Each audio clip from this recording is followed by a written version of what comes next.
పెద్దలు, ఆయన గొప్పతనం ఏంటంటే జనరల్గా ఎవరన్నా ఎమ్మెల్యేగా ఓడిపోతే చాలా బాధపడతాం, ప్రజల మీద అలుగుతారు, కార్యకర్తల మీద అలుగుతారు. కానీ మా నిరంజనలో చూసింది ఏంటంటే అంతకు రెట్టించిన పట్టుదలతో తను శాసనసభ్యుడిగా ఓడిపోయిన ముఖ్యమంత్రి గారి దగ్గర, కేసీఆర్ గారి దగ్గర కూర్చొని ఒప్పించి మెప్పించి శాంక్షన్లు తీసుకోవడమే కాదు, రాత్రింబవళ్ళు తాను ఇంజనీరు కాదు, తాను కాంట్రాక్టరు కాదు, ఎమ్మెల్యే అంతకంటే కాదు, అయినా కూడా రాత్రింబవళ్ళు కష్టపడి తన ప్రజలకు నీళ్లు అందించాలని తపనతో కృషి చేసి వనపర్తి నియోజకవర్గాన్ని సస్యశ్యామలం చేసి తన పేరే నీళ్ల నిరంజన్ రెడ్డిగా ప్రజల చేత మన్ననలు పొందినటువంటి మిత్రులు పెద్దలు నిరంజనన్న గారు, కార్యక్రమంలో పాల్గొంటున్న శాసనసభ్యులు గౌరవనీయులు ముఠా గోపాల్ గారు, మాణిక్యరావు గారు, చింతా ప్రభాకర్ గారు, ప్రధాన వక్తగా అనర్గళంగా మాట్లాడమంటే 2 గంటలు మాట్లాడగలుగుతాడు, కానీ ఈరోజు పాపం చాలా తక్కువ సమయంలో సబ్జెక్ట్ చెప్పలేకపోయిన మా ప్రకాష్ అన్న గారు, ప్రొఫెసర్ సీతారామరావు గారు, పాపం మా వెంకటేశం అన్నకి ఇవాళ సమయాభావం వల్ల మాట్లాడలేకపోయినారు, ఇంజనీర్స్ జేఏసీ అధ్యక్షులు వెంకటేశం గారు, మా వేణుగోపాల్ స్వామి గారు, అదేవిధంగా దేవి ప్రసాద్ అన్న గారు, మరి మిత్రులు ఆనంద్ గారు, మాజీ శాసనసభ్యులు, ముఖ్యంగా మీర్ అహ్మద్ గారు. ఈరోజు మనందరం ఇక్కడ కలిసినామంటే ఇంత కీలకమైన సమయంలో అద్భుతమైన పుస్తకాలు తీసుకొచ్చినటువంటి మన శ్రీధర్ దేశపాండే గారు, మా రిటైర్డ్ కార్పొరేషన్ చైర్మన్లు, యూనివర్సిటీ విద్యార్థులు, మా సోదరీమణులు, తెలంగాణ ఉద్యమకారులు, బీఆర్ఎస్ కుటుంబ సభ్యులు, మీడియా మిత్రులు అందరికీ పేరు పేరున నమస్కారం. ఈరోజు 3 అంశాలు మన ముందున్నాయి. ఒకటేమో ప్రకాష్ అన్న చెప్పారు కొంతవరకు, శ్రీధర్ గారు 2 పుస్తకాలు తెచ్చారు, కాళేశ్వరం మీద జరుగుతున్నటువంటి వక్రీకరణలు, వాస్తవాలు. రెండవదేమో 10 ఏళ్ల బీఆర్ఎస్ హయాంలో సాగునీటి ప్రస్థానం. మూడవదేమో ఈ ఏడాదినర్థంలో కాంగ్రెస్ పార్టీ మరి ఏ రకంగా సాగునీటి రంగాన్ని నిర్లక్ష్యం చేసిందో, ఏ రకంగా దెబ్బతీసిందో, ఈ 3 అంశాల మీద ఈరోజు మాట్లాడుకోవాల్సినటువంటి అవసరం ఉంది. ముందుగా శ్రీధర్ దేశపాండే గారు, వారి గురించి చెప్పాలంటే ఎంత సౌమ్యుడు, ఓపిక, పట్టుదల, తెలంగాణ రావాలనే తపన, వచ్చిన తెలంగాణలో నీళ్లు పారాలనే తన్లాట నేను వారిలో దగ్గరగా చూసినటువంటి వాడిని. నీతి నిజాయితీకి మారుపేరు, చాలా క్రమశిక్షణ కలిగినటువంటి జీవితం. ఆయన గోదావరి నది మన ఆదిలాబాద్ జిల్లాలో ప్రవేశిస్తుంది, మొట్టమొదటి మహారాష్ట్ర నుంచి మన ఆదిలాబాద్ లో ప్రవేశిస్తుంది. ఆ జిల్లాలో పుట్టిన ముద్దుబిడ్డ శ్రీధర్ దేశపాండే గారు.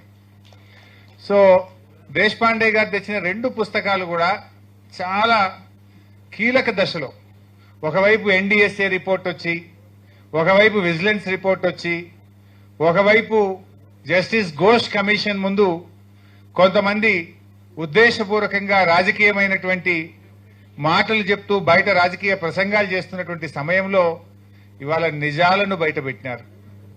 నిజంగా ఈ పుస్తకంలో ఏమాత్రం రాజకీయం లేదు. నేను ఆ పుస్తకాన్ని 2 సార్లు చదివాను.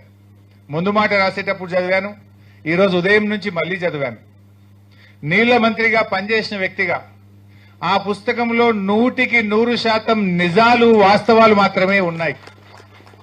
ఏ ఒక్కటి కూడా ఉద్దేశపూర్వకంగా రాసిందో, ఏ ఒక్క అవాస్తవమో లేదు.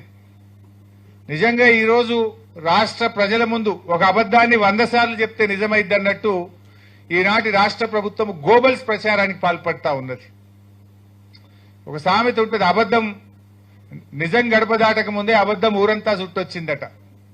ఆ నానుడికి విరుద్ధంగా ఇంకా అంతకంటే ఘోరంగా నిజం గడప దాటడం కాదు, అబద్ధాన్ని ఆ గడపలోనే పెట్టి తాళం వేసి, ఈరోజు నిజాన్ని గడపలోనే పెట్టి తాళం వేసి అబద్ధానికి రెక్కలు దొడిగి వాళ్ళు ఇవాళ ఎగిరేసినటువంటి ప్రయత్నం చేస్తా ఉంది నేటి ప్రభుత్వం, నేటి పాలకులు. అంటే వాస్తవాలను దాచిపెట్టే ప్రయత్నం చేస్తున్నారు. కానీ వాటన్నిటినీ కూడా ఇలా కుండ బద్దలు కొట్టినట్టు దేశపాండే గారు ఒక అద్భుతమైనటువంటి సమాధానం ఇచ్చారు. సో ఈ 3 అంశాలను కూడా నేను మాట్లాడే ప్రయత్నం చేస్తాను. ముందుగా కాళేశ్వరం ప్రాజెక్టు. ఇలా ఈ కాళేశ్వరం ప్రాజెక్టు విషయంలో రేవంత్ రెడ్డి గారు ఈ కాంగ్రెస్ ప్రభుత్వం కుట్ర ఎట్లుందంటే, కేసీఆర్ గారు చేసిన మంచి పనులను నిలబెడితే, వారి మంచి పనిని కొనసాగిస్తే చరిత్ర పుటల్లో కేసీఆర్ గారు నిలిచిపోతారు అనేటువంటి ఒక దుగ్ధతో, రాజకీయంతో ఈరోజు రైతుల ప్రయోజనాలు, రాష్ట్ర ప్రయోజనాలను బలిపెట్టైనా సరే తన రాజకీయ లబ్ధి తనకు ముఖ్యం, రాజకీయంగా లబ్ధి పొందాలనేటువంటి ఇవాళ ప్రయత్నం రేవంత్ రెడ్డి గారు ప్రభుత్వం చేస్తా ఉంది. నాయకుడు అనేవాడు ఎప్పుడైనా రాజకీయం కంటే రాష్ట్ర ప్రయోజనాలు ముఖ్యం. రాష్ట్రం కోసం ఒక నాయకుడు పనిచేయాలి. ఆ నాయకుడే నిజమైన నాయకుడు అవుతాడు. ఇలా కేసీఆర్ గారు చేసిన ప్రతి పని కూడా సాగునీటి రంగంలో 100 ఏళ్ల ముందుకు ఆలోచించి ఆయన నిర్ణయాలు తీసుకున్నారు. అందులో ఇలా దేశపాండే కూడా రాశారు, 3 టీఎంసీలు ఎందుకు పెట్టినరు, 3rd టీఎంసీ ఎందుకు పెట్టినరు అన్నారు. మన గోదావరి నదీ జలాల్లో మన రైట్ ఎస్టాబ్లిష్ చేసుకోవడానికి, రేపు ఒక 50 ఏళ్ల తర్వాత నీళ్ల కరువు వస్తే ఆ వరద దినాలు తగ్గినప్పుడు కూడా నీళ్లు లాక్కొని మన రిజర్వాయర్లలో నిలుపుకోవడం కోసం దూరదృష్టితో 3వ టీఎంసీ పెట్టారు. ఇప్పుడు నాగార్జున సాగర్, శ్రీశైలం కట్టినాడు, ప్రతి సంవత్సరం వరదలు వస్తుండే. పైన కర్ణాటక ఆల్మట్టి కట్టి, వాళ్ళు భీమా కట్టి, ప్రాజెక్టులన్నీ కూడా కట్టిన తర్వాత, తుంగభద్ర కట్టిన తర్వాత ఇవాళ వరద తగ్గింది. వాళ్ళకి నిండా నీళ్లు అయిన తర్వాత కానీ శ్రీశైలంకి నీళ్లు వస్తలేవు. ఎస్ఆర్ఎస్పీ కట్టినప్పుడు కూడా బ్రహ్మాండంగా గోదావరిలో నీళ్లు వస్తుండే. మీద మహారాష్ట్ర బ్యారేజీలు కట్టి ప్రాజెక్టులు కడితే ఇవాళ ప్రతి 2-3 సంవత్సరాలకు ఎస్ఆర్ఎస్పీలో కరువు వస్తా ఉంది. ఇలాంటివన్నీ కూడా దృష్టిలో పెట్టుకొని రేపు 100 ఏళ్ల తర్వాత కూడా నా తెలంగాణ నీళ్ల కోసం ఇబ్బంది పడొద్దని దూరదృష్టితో ఆలోచించినటువంటి నాయకుడు ఈరోజు కేసీఆర్ గారు. కానీ రాజకీయం కోసం కేసీఆర్ కు పేరు రావద్దని ఒక రాజకీయమైనటువంటి కుట్రతోని రేవంత్ రెడ్డి గారు ఆ ప్రాజెక్టులను కొట్టుకుపోవాలని, పడావు పెట్టాలని, రైతులేమైనా సరే, రాష్ట్రం ఏమైనా సరే తనకు రాజకీయం ముఖ్యమనే విధంగా ఇవాళ రేవంత్ రెడ్డి గారు వ్యవహరిస్తా ఉన్నారు. ఇవాళ దీన్ని మనం అర్థం చేసుకోవాల్సినటువంటి అవసరం ఉంది. ముఖ్యంగా చాలా విషయాలు మన మిత్రులందరూ కూడా మాట్లాడారు. చెప్పిన విషయాల్లోకి పోకుండా చెప్పే ప్రయత్నం చేస్తాం. ఇవాళ దేశపాండే గారు కూడా రాశారు, తమ్మిడిహట్టి దగ్గర నుంచి ఎందుకు రీడిజైన్ చేశారు, అసలు ఎందుకు ఈ ప్రాజెక్టును మేడిగడ్డకు తీసుకుపోయారు అనేటువంటి విషయం పదే పదే ఈ మధ్య మనం చూస్తా ఉన్నాం. ఒకడంటాడు కాంట్రాక్టర్ల కోసమని, ఇంకొకడంటాడు కమిషన్ల కోసమని. వాస్తవానికి 2007లో వైఎస్ రాజశేఖర రెడ్డి గారి ప్రభుత్వం ప్రాణహిత చెరువులకు శంకుస్థాపన చేసినారు. తమ్మిడిహట్టి దగ్గర బ్యారేజ్ కట్టి నీళ్లు తీసుకోవాలని నిర్ణయించారు. మరి 7 సంవత్సరాలు కూడా మహారాష్ట్రలో కాంగ్రెస్, మన రాష్ట్రంలో కాంగ్రెస్, ఢిల్లీలో కేంద్ర ప్రభుత్వం కాంగ్రెస్, 3 చోట్ల కాంగ్రెస్ ప్రభుత్వం ఉన్నా తమ్మిడిహట్టి దగ్గర బ్యారేజీకి అంతర్రాష్ట్ర ఒప్పందం జరగలేదు. మరి దానికి ఒక్క అడుగు కూడా ముందుకు పడలే. ఆ రోజు ఏం చేసిండ్రు వాళ్ళు, అసలు తమ్మిడిహట్టి దగ్గర పని స్టార్ట్ చేయలే. హెడ్ వదిలి టైల్ దగ్గర ఎక్కడెక్కడో పోయి సొరంగాల దవ్వుడు, కాలువల దవ్వుడు, మొబిలైజేషన్ అడ్వాన్స్ పేరు మీద 1000 కోట్ల రూపాయలు బిల్లులు ఎత్తిండ్రు. పని చేయకుండానే సర్వే, మొబిలైజేషన్ అడ్వాన్స్ల పేరు మీద 2700 కోట్ల రూపాయలు బందికొక్కుల్లాగా దోచుకున్నటువంటి ప్రభుత్వం ఆనాటి కాంగ్రెస్ ప్రభుత్వం. అసలు తమ్మిడిహట్టి దగ్గర అగ్రిమెంట్ లేదు. బీఆర్ఎస్ వచ్చింది, తెలంగాణ వచ్చింది, కేసీఆర్ గారు ఆదేశించారు. వెంటనే మహారాష్ట్ర బొల్లివంటే మా శ్రీధర్ దేశపాండే గారు, నేను, మన నీటిపారుదల శాఖ సలహాదారులు పెద్దలు విద్యాసాగర్ రావు గారు, మేమందరం ఢిల్లీ, ముంబైకి వెళ్ళాం. ఆ రోజు అక్కడ కాంగ్రెస్ ప్రభుత్వం ఉండే, ముషర్రాఫ్ అని అక్కడ నీటిపారుదల శాఖ మంత్రిగా ఉండేవారు. మేము వెళ్లి కలిస్తే మేము ఒప్పుకునే ప్రశ్నే లేదు. 7 ఏళ్లు గత కాంగ్రెస్ ప్రభుత్వం మీ రాష్ట్రం అడిగితేనే ఒప్పుకోలేదు, ఇప్పుడెట్లా ఒప్పుకుంటాం, మాకు 6 నెలలు అయితే ఎలక్షన్ ఉంది, సవాలే లేదు పో అన్నారు. అప్పుడు కాంగ్రెసే, ముషర్రాఫ్ అని నీటిపారుదల మంత్రి. తర్వాత ఎలక్షన్ అయింది, మళ్ళీ బీజేపీ గవర్నమెంట్ వచ్చింది, మళ్ళీ పోయినాం. మళ్ళీ పోయి మాట్లాడితే మేము ఈ ప్రాజెక్టు వ్యతిరేకంగా ఉద్యమాలు చేసినాం, పోరాటాలు చేసినాం, మేము ఒప్పుకునే ప్రశ్నే లేదన్నారు. స్వయంగా కేసీఆర్ గారు తన జన్మదినం ఫిబ్రవరి 17, 2005 తన బర్త్డేను కూడా వదిలిపెట్టుకొని, నాకు తెలంగాణకు నీళ్లొచ్చుడే నా నిజమైన జన్మదినం అనుకొని ఆయన మహారాష్ట్రకు వచ్చి అక్కడ ముఖ్యమంత్రి గారిని కలిశారు. హీ ప్లీడెడ్ లైక్ ఎనీథింగ్, మాకు మీతో పంచాయతీ లేదు, గత ప్రభుత్వాలు కొట్లాడినట్టు గిల్లి కజ్జాలు పెట్టుకోం, బాబ్లీ గొడవలు పెట్టుకోం, కలిసి ఉందాం, మాకు నీళ్లు కావాలని అన్ని రకాలుగా ఒప్పించి మెప్పించే ప్రయత్నం చేశారు. అయినా వాళ్ళు ససేమిరా అన్నారు. ఇంకా ప్రయత్నం కొనసాగుతూనే ఉండే. దానికి సాక్ష్యం ఆనాడు మన తెలంగాణ ముద్దుబిడ్డ మహారాష్ట్ర గవర్నర్ ఆర్ విద్యాసాగర్ రావు గారు, సిఎస్ విద్యాసాగర్ రావు గారు, వారి ముందే గంటల కొద్దీ కేసీఆర్ గారు మహారాష్ట్ర ముఖ్యమంత్రి గారిని, మహారాష్ట్ర ఇంజనీర్లను, మా ప్రాజెక్టు యొక్క మా ప్రజల కష్టాలు, రైతుల ఆత్మహత్యలు, తెలంగాణ ఉద్యమం గురించి చెప్పి అనేక రకాలుగా ప్రయత్నం చేసినారు. అయినా ఆ రోజు వాళ్ళు ఒప్పుకోలే.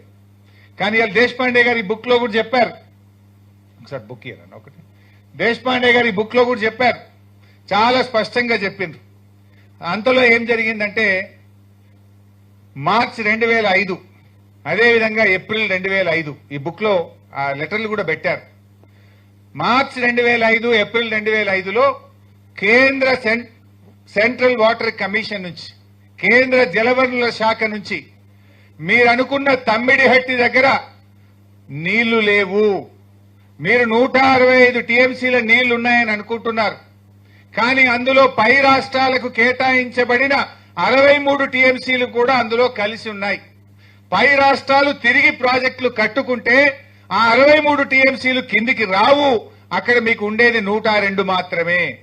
ఆ 102లో మీరు ఎన్ని డైవర్ట్ చేసుకోగలుగుతారో ఒక్కసారి పరిశీలించుకోండి అన్నారు. అందులో టైం లేదని చదవలేకపోతున్నా. అందులో అది సెంట్రల్ వాటర్ కమిషన్ లెటర్ కూడా చదువుమని శ్రీధర్ గారు ఇస్తున్నారు, ఈ బుక్ లో ఉంది, మీరు చదవచ్చు. అందులో నీళ్లే లేవు అన్నారు. మరి 102 టీఎంసీలే ఉన్నాయి. అది 152 మీటర్ల ఎత్తులో కడితే మహారాష్ట్ర అంతకు ఒప్పుకుంటలేదు. ఒకవేళ దాన్ని 148కో 150కో తగ్గిస్తే డైవర్టబుల్ వాటర్ ఏ 40-50 టీఎంసీలకు పరిమితం అవుతుంది. అంటే అప్పుడు కేసీఆర్ గారు ఏం చేయాలి? కాంగ్రెస్ పార్టీ నీళ్లు లేని చోట ప్రాజెక్టును ప్రతిపాదిస్తే విజ్ఞత కలిగిన తెలంగాణ ఉద్యమకారుడు, ప్రాణత్యాగానికి సిద్ధపడి తెలంగాణ తెచ్చిన కేసీఆర్ ఆ నీళ్లు లేని చోట ప్రాజెక్టును కొనసాగించాలనా, నీళ్లున్న చోటికి మార్చి తెలంగాణ ప్రజలకు నీళ్లు ఇవ్వాలన్నా ఇవాళ ఒక్కసారి ఆలోచించాల్సిన అవసరం ఉంది.